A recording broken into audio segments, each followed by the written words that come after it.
नमस्कार, मैं हूं राजेंद्र देव। शाम के 7 बज चुके हैं और हम फिर से लेकर आ गए एबीपी गंगा का यह खास कार्यक्रम सत्य पे सत्ता। इस शो में हमेशा की तरह उत्तर प्रदेश और उत्तराखंड की वो 7 कहानियां जो शायद जिनका सीधा सरोकार सीधा आपसे।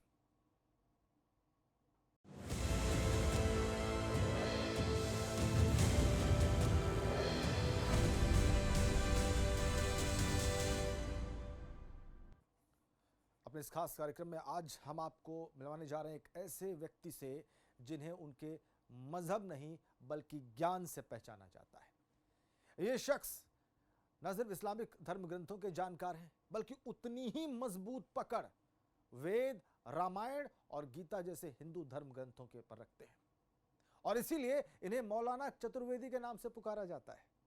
देखिए हमारे मेरठ संवाददाता बलराम पांडे की यह रिपोर्ट। हृदय रूप अहमित अरकाई बते तहस महेश गुण उदू बेर मुकुट कित लिखे नकूल। मदरसे से सुनाई दे रही रामायण की चौपाई की आवाज किसी पुरोहित की नहीं बल्कि इन मौलाना साहब की है, जिसका असल नाम तो महफूज और रहमान शाहीन जमाली है, लेकिन मेरठ में इन्हें मौलाना चतुर्वेदी के नाम से जाना जाता है। इनके नाम के साथ चतुर्वेदी शब्द इसलिए जोड़ा गया क्योंकि मौलाना साहब को कुरान के साथ साथ रामायण और 4 वेदों का भी ज्ञान है। हमारे साथ एक ऐसे शख्सियत हैं जिनका नाम है मौलाना चतुर्वेदी। अब आप भी सोच रहे होंगे कि आखिरकार जब मौलाना हैं तो फिर चतुर्वेदी कैसे? तो आपको बता दें, इन्हें कुरान के साथ साथ हिंदू धर्म के 4 वेदों का पूरा ज्ञान है। मेरठ के रहने वाला मौलाना महफूज उर रहमान ने देवबंद के दारुल उलूम से दीनी तालीम हासिल की है, लेकिन इसी दौरान उनका झुकाव वेद, रामायण, श्रीमद् भागवत गीता जैसे हिंदू धर्म ग्रंथों के अध्ययन की तरफ हो गया। उनके मुताबिक वेदों के 3 मूल तत्व हैं: ईश्वर की पूजा, इंसान की मुक्ति और मानव सेवा, और ये तीनों बातें इस्लाम के संदेश में भी मौजूद है।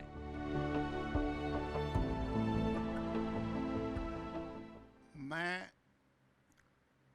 अपने शुरू ज़माने से जब मैंने शऊर संभाला, आंखें खोली, दुनिया को देखा, तो मैंने महसूस किया कि इंसानों को मज़हब के बग़ैर इंसानियत की राह पर नहीं लाया जा सकता। मेरठ के इस मदरसे में मौलाना चतुर्वेदी से पढ़ने के लिए कई छात्र आते हैं जो कुरान की आयतों के साथ साथ गीता के श्लोक और रामायण की चौपाइयों को न सिर्फ कंठस्थ करते हैं बल्कि मौलाना साहब से उनका असल मतलब भी समझते हैं। इस मदरसे में अपने पिता के पास रहकर जो मैंने शिक्षा हासिल की, इंसानियत, मानवता को फैलाने की शिक्षा, लोगों के दिलों को जोड़ने की शिक्षा। मदरसे से पढ़े एक मौलाना बच्चों को पढ़ाते समय संस्कृत के श्लोकों का भी हवाला देते हैं और कुरान की आयतों का भी। मौलाना महफूज उर रहमान शाहीन जमाली पश्चिमी उत्तर प्रदेश में मौलाना चतुर्वेदी के नाम से मशहूर हैं। श्री कृष्ण जी ने गीता में यही संदेश दिया था, शर्यांशो धर्मो विगुणः पर धर्मात् शौनुष्ठितात् स्वधर्मे निधनम शर्या पर धर्मो भयावह। आज हमारी कमजोरी यही है कि हम धर्म का ज्ञान प्राप्त नहीं करते, हम सिर्फ धर्म को शिक्षा के रूप में पढ़ते हैं। मेरठ के मौलाना महफूज उर रहमान दीनी तालीम के साथ साथ अपने शागिर्दों के भाईचारे की सीख देते हैं। मौलाना का मानना है कि इसके लिए दूसरे धर्मों के बारे में भी जानना बेहद जरूरी है ताकि इंसानियत के रिश्तों में आपसी बैर का जरा सा भी गुंजाइश न रह जाए। मेरठ से एबीपी गंगा के लिए बलराम पांडे की रिपोर्ट।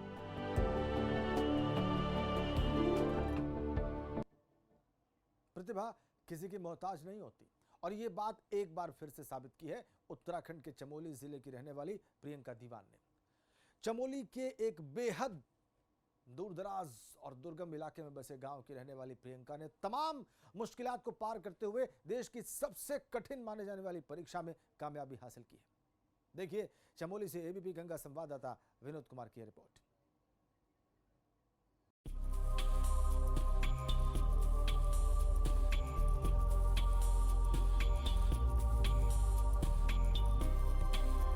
ऊंचे पहाड़ों और कुदरत की बेशुमार खूबसूरती समेटे ये तस्वीरें उत्तराखंड के चमोली जिले की।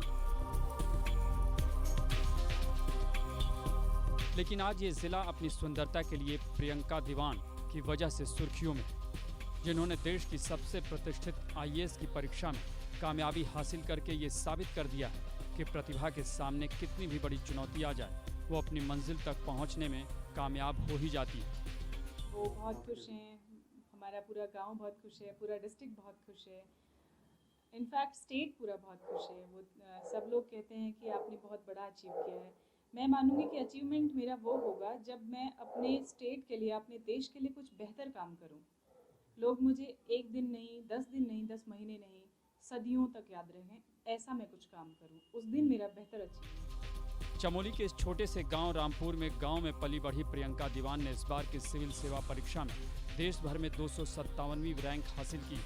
प्रियंका के पिता दीवान राम पेशे से एक राजमिस्त्री और मां गृहिणी है, फिर भी दोनों ने अपनी इस बेटी को पढ़ाने के लिए कोई कमी आड़े नहीं आने दी। जबकि आज भी प्रियंका का गांव रामपुर शिक्षा, स्वास्थ्य के अलावा सड़क और संचार सुविधाओं से महरूम है। यही वजह है कि जब प्रियंका ने अपनी कामयाबी की खबर गाँव वालों को देनी चाहिए तो उनसे संपर्क भी नहीं कर सकती। मैं नहीं दे पाई उनको जानकारी।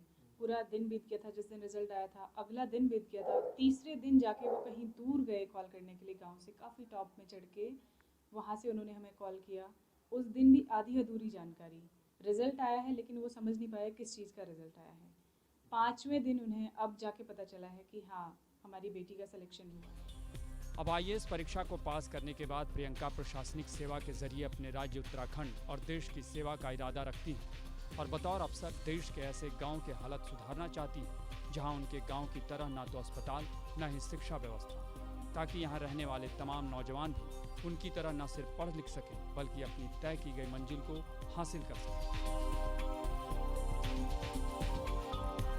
देहरादून से एबीपी गंगा के लिए विनोद कुमार की रिपोर्ट। तो प्रियंका जैसे लोग सिर्फ अपने प्रदेश के लिए, अपने शहर के लिए, अपने ज़िले के लिए आदर्श नहीं होते, इंस्पिरेशन नहीं होते, बल्कि पूरे समाज के लिए होते हैं। लेकिन देश में इन दिनों कुछ नेता मुस्लिमों की राजनीति के नाम पर अपनी बयानबाजियों से समाज में मजहबी खाई पैदा करने की कोशिश कर रहे हैं। समाज में कुछ ऐसे लोग भी हैं जो धर्म को दरकिनार कर कौमी एकता की मिसाल पेश कर रहे हैं, और इन्हीं में से एक हैं वाराणसी की कुछ मुस्लिम महिलाएं जो प्रभु राम की पूजा करती हैं। देखिए वाराणसी से हमारे संवाददाता नीतीश पांडे की ये रिपोर्ट।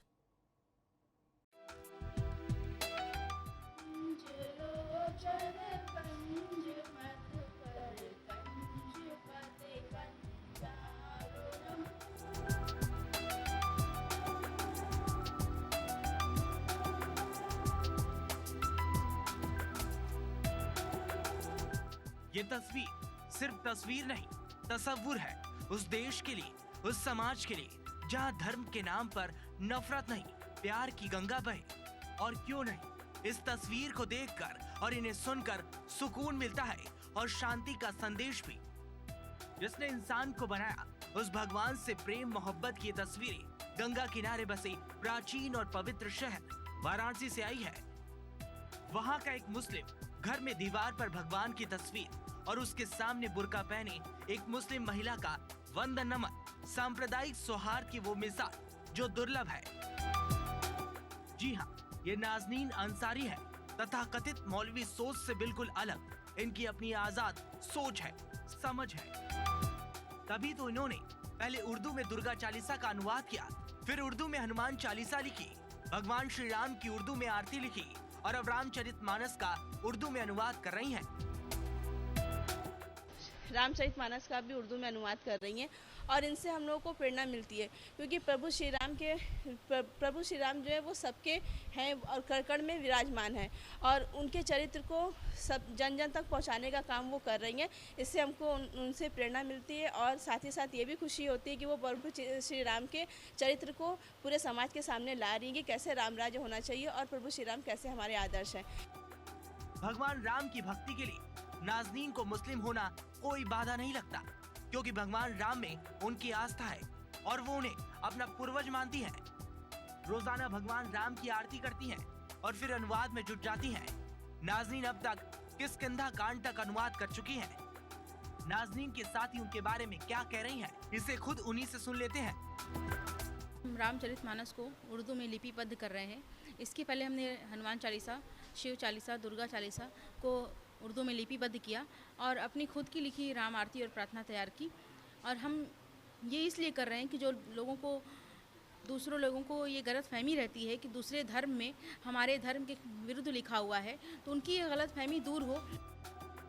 आज जब देश में कुछ अराजक ताकतें जहां हिंदू मुस्लिम के नाम पर लोगों को भड़काते हैं, आपस में लड़ाने की कोशिश करते हैं, देश तोड़ने की बात करते हैं, वहीं सियासी पार्टियां भी इनके नाम पर सियासत करती हैं।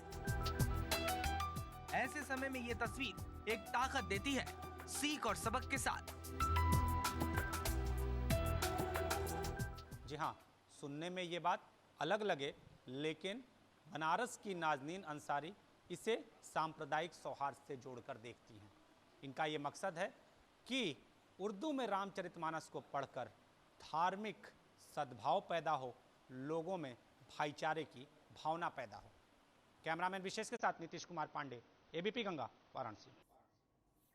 कुछ कोशिशें बेमिसाल होती हैं और ये वैसी ही एक कोशिश थी। अब वाराणसी के बाद आपको लेकर चलते हैं संगम नगरी प्रयागराज।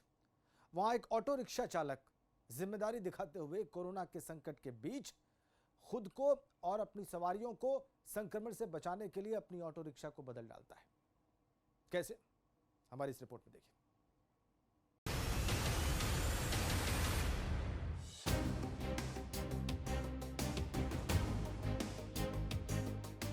अपनी ऑटो रिक्शा को सैनिटाइज कर रहे जनाब संजीव कुमार सिंह, जिन्होंने कोरोना संकट से निपटने के लिए अपनी ऑटो रिक्शा को पूरी तरह बदल डाला, क्योंकि लॉकडाउन हटने के बाद भी कोई शख्स ऑटो की सवारी करने से डर रहा था। इसी को देखते हुए संजीव ने कोरोना से निपटने के लिए बड़ा कदम उठाया है। इसमें ट्रांसपेरेंट सीट लगाई हुई है मैंने और प्लास्टिक की। इससे क्या होता है कि सवारी के एक दूसरे का भाव ये नहीं आता है। और सवारी जब भी हमारे पास आती है तो उनको मास्क पहनने को बोलते हैं कि मास्क पहने रहिए। अपने पास सैनिटाइजर रखता हूँ, सैनिटाइजर कराता हूँ, उसके बाद सवारी को बैठाता हूँ और सवारी को भी जागरूक करता हूँ, क्योंकि भाई आप इसका सोशल डिस्टेंसिंग का पालन करेंगे, इससे आप भी बीमार नहीं होंगे और दूसरों को भी बीमार नहीं करेंगे। दरअसल कोरोना के संकट के दौरान जब देश भर में लॉकडाउन खत्म हुआ तो संजीव कुमार के सामने ऑटो रिक्शा दोबारा चलाने की बड़ी चुनौती थी। संजीव को न सिर्फ खुद को बल्कि अपने ऑटो में बैठने वाली सवारियों की सुरक्षा का भी ध्यान रखना था। ऐसे में संजीव ने अपनी ऑटो रिक्शा को 3 हिस्सों में बांट दिया, ताकि न तो वो किसी के संपर्क में आए और न ही पीछे बैठे सवारी पर कोरोना संक्रमण का खतरा हो। इसके अलावा संजीव हर यात्रा के बाद अपनी ऑटो को सैनिटाइज करके ही किसी को अपनी ऑटो में बैठाते हैं। सर, इसमें हम लोग की यात्रा अत्यंत सुरक्षित है, क्योंकि जैसे कि पहले कोरोना नहीं था तो हम सब लोग एक ऑटो पे 4 लोग बैठाए जाते, लेकिन अब कोरोना है तो इनके द्वारा जो ये ट्रांसपेरेंट शीट का प्रयोग किया गया है, इसके द्वारा एक सीट पे केवल 2 व्यक्ति बैठ सकते हैं, वो भी एक अत्यंत दूरी पे बैठ सकते हैं, जिससे कि कोरोना के अगर मरीज अगर बैठे भी हों इसमें तो एक दूसरे के संपर्क में नहीं आ सकते हैं और इससे हमारी यात्रा अत्यंत सुरक्षित हो गई है। पूरी दुनिया को अपनी चपेट में लेकर लाखों लोगों की जान ले लेने वाले कोरोना वायरस से बचाव का सबसे कारगर तरीका है सोशल डिस्टेंसिंग। और पीएम की इस लगातार अपील को ही संजीव ने जमीन पर उतारा और आज प्रयागराज में संजीव कुमार की ये पहल तमाम ऑटो चालकों के लिए नजीर बन चुकी है। प्रयागराज से एबीपी गंगा के लिए मोहम्मद मोइन की रिपोर्ट। हिंदुस्तान के तमाम शहरों में न जाने कितनी ही ऐतिहासिक धरोहर छिपी हुई हैं, जो कला और संस्कृति की बेजोड़ मिसाल हैं। ऐसा ही एक मंदिर उत्तर प्रदेश के कानपुर में मौजूद है, जो अपने भीतर कई सदियों का इतिहास समेटे हुए है। देखिए कानपुर से हमारे संवाददाता प्रभात अवस्थी की रिपोर्ट।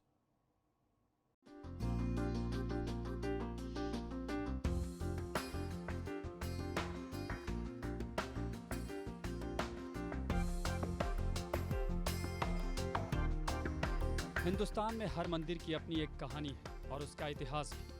ये कानपुर के भीतरगांव स्थित प्राचीन इष्टिका मंदिर है। बताया जाता है कि ये मंदिर भारत के सबसे प्राचीनतम मंदिरों में से एक है और इसमें सिंधु घाटी सभ्यता की झलक भी दिखती है। इस मंदिर के इतिहास को समझने के लिए इष्टिका को भी समझना जरूरी है। इष्टिका यानी ईंटों की कला।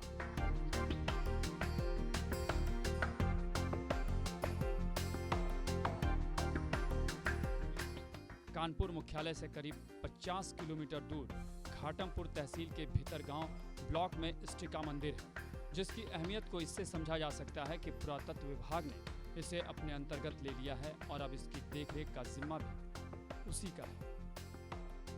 हमें लगता है 300 ईस्वी पूर्व बना था, गुप्तकालीन कहलाता है। बचपन तो हमको इसको देवर मंदिर कहते थे, लेकिन देवताओं का मंदिर समझ में आता है कि देवताओं का मंदिर रहा है। अब तो मानता ये है कि ये इतिहास में तो हमने पढ़ा नहीं है, लेकिन लोग जो बताते हैं कि ये सूर्य मंदिर भी रह सकता है। दूसरी चीज़ है, गौतम बुद्ध की भी कई मूर्तियाँ इसमें लगी थी। आज वो मूर्तियाँ नहीं दिखाई, मछली की मूर्तियाँ थी, मोर की मूर्तियाँ थी। इस तरह से हमको तो लगता है कि चंद्रगुप्त मौर्य का भी इसमें कुछ अंत हो सकता है। ये मंदिर बहुत हजारों साल पुराना बना हुआ है। ये हम लोगों को जो बाबा लोग हैं वो लोग भी उनके पहले के बना हुआ है। वो लोग बताते हैं कि हम लोग नहीं जानते कब बना था, उनके टाइम पे बना हुआ था।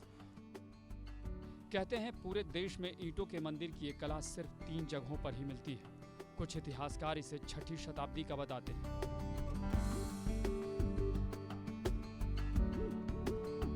कोई इसे गुप्तकालीन मंदिर बताता है। स्तूप के आकार का होने की वजह से इसे कोई बौद्ध काल से भी जोड़कर देखता है। जबकि मंदिर में बनी भगवान विष्णु के 12 अवतार की कलाकृति से ये विष्णु मंदिर भी प्रतीत होता है। भारत न जाने कितनी पौराणिक गाथाएं और प्राचीन इतिहास समेटे हुए हैं। इन्हीं इतिहासों में से अगर कानपुर में भी कुछ ऐसी चीज़ें हैं जो अपने आप में अलग सी प्रतीत होती हैं, अगर उनमें से ही बात की जाए तो कानपुर के मुख्यालय से लगभग 40 किलोमीटर दूर भीतर गांव में एक प्राचीन इष्टिका मंदिर है, जो बताया जाता है कि गुप्तकालीन है, यानी 6ठी शताब्दी का ये मंदिर बताया जाता है। फिलहाल इस मंदिर को जो आप सामने देख रहे हैं, गवर्नमेंट ने इसको अंडरटेकिंग कर लिया है और पुरातत्व विभाग जो है वो उसकी देखरेख करता है। बहरहाल मंदिर की बनावट, जिसमें मुड़ी ईंटें, दीवारों पर तराशे गए मूर्ति फलक और ईंटों पर बने डिजाइन इसकी प्राचीनता के प्रमाण की कहानी कह रहे हैं। कानपुर से एबीपी गंगा के लिए प्रभात अवस्थी की रिपोर्ट। तो देखा आपने कानपुर के इस इष्टिका मंदिर को। ईंटें देखकर आधुनिक सी इमारत लगती है, लेकिन गुप्त काल का मंदिर बताया जा रहा है। बहुत रोचक। अगली बार आप कानपुर जाएं तो वहां जरूर जा सकते हैं। अब आपको लेकर चलते हैं मुरादाबाद। वहां सरकारी अनदेखी के चलते एक चिड़ियाघर आज बंद होने के कगार पर पहुंच चुका है। मुरादाबाद के डियर पार्क को करीब 16 साल पहले करोड़ों रुपए खर्च करके बनाया गया था, लेकिन आज सिर्फ कुछ ही जानवर वहां पर बचे हैं और चिड़ियाघर में हर तरफ बदहाली ही दिखाई देती है।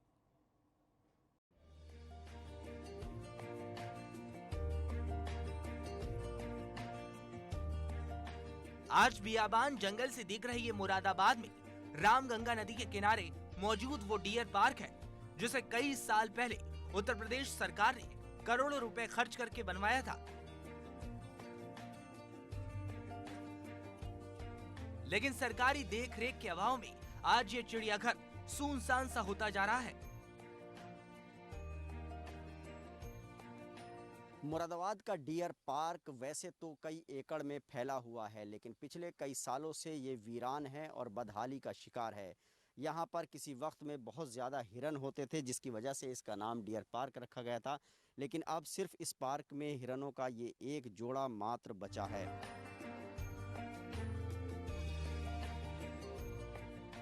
मुरादाबाद के इस डियर पार्क में जानवरों और परिंदों को देखने के लिए किसी वक्त में पर्यटकों की भारी भीड़ उमड़ा करती थी, लेकिन आज यहाँ पर कोई नहीं आता, क्योंकि यहाँ पर अब गिनती के ही जानवर बचे हैं जो देखभाल नहीं होने की वजह से बेहद कमजोर हो चुके हैं।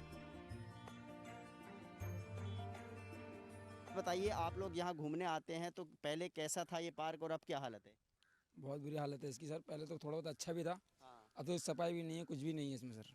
ये बदहाली क्यों है? क्या वन विभाग की लापरवाही है? हम देख रहे हैं चारों तरफ बंद पड़ा है।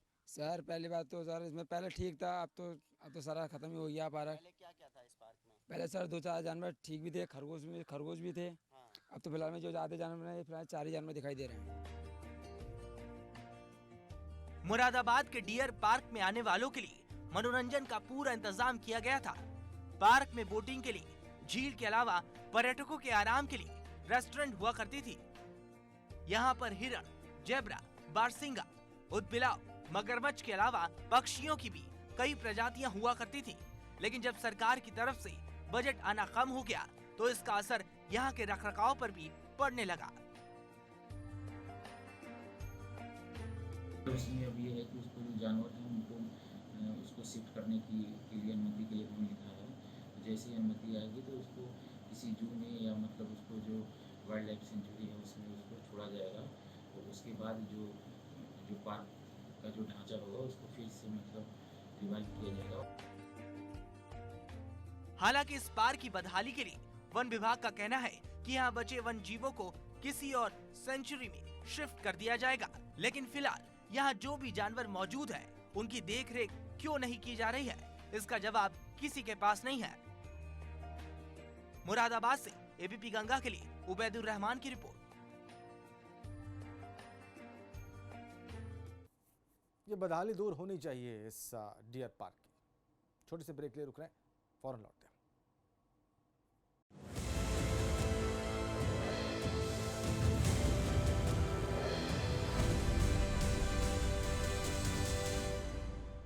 आप देख रहे हैं सत्ते पे सत्ता। बुंदेलखंड की बात कर लेते हैं। बुंदेलखंड का नाम आते ही जहन में एक बदहाल और अभावग्रस्त इलाके की तस्वीर खिंच जाती है। लेकिन इन दिनों बुंदेलखंड में बदलाव का दौर है और इसमें न सिर्फ सरकारी योजनाएं बल्कि खुद वहां के लोग भी अहम किरदार निभा रहे हैं। और ऐसे ही लोगों में से एक हैं जालौन के किसान ब्रजेश त्रिपाठी, जो केले की खेती से बहुत मुनाफा कमा रहे हैं।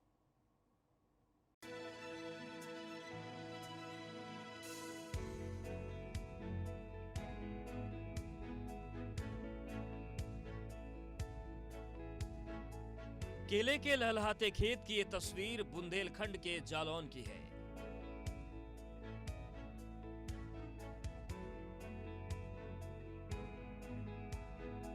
जी हां, वही बुंदेलखंड जिसे सूखा, पानी की कमी और अकाल की वजह से जाना जाता था।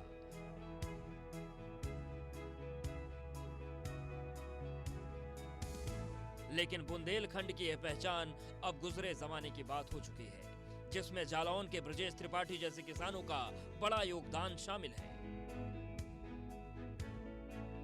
जिन्होंने परंपरागत खेती के बजाय न सिर्फ वैज्ञानिक तरीके से केले की खेती शुरू की बल्कि उसमें कामयाबी भी हासिल की। हमने दूसरी जगह जनपद में भी देखा और हालांकि वो इस स्तर पर नहीं जा पाया, फिर हम बाहर भी घूमे और हमने जब महाराष्ट्र में खेती देखी तो हमें लगा कि यहाँ भी हम कर सकते हैं।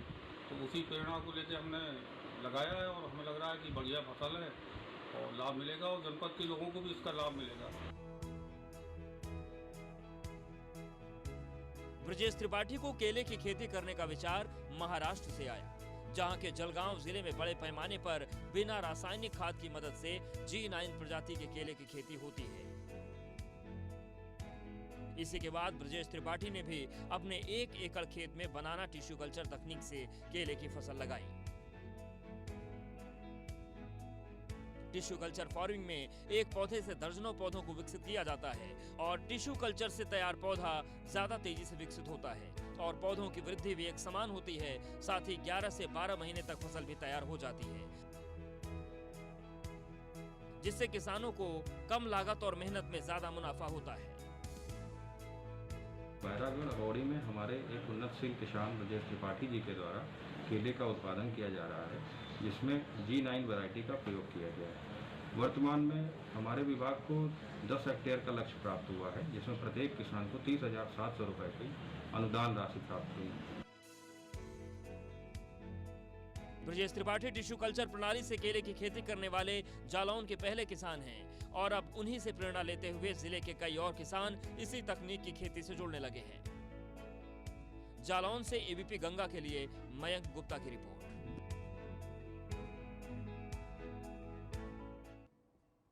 इस रिपोर्ट के साथ ही हमारी इस विशेष प्रस्तुति में इतना ही। आप देख रहे थे सत्य पे सत्ता। धन्यवाद।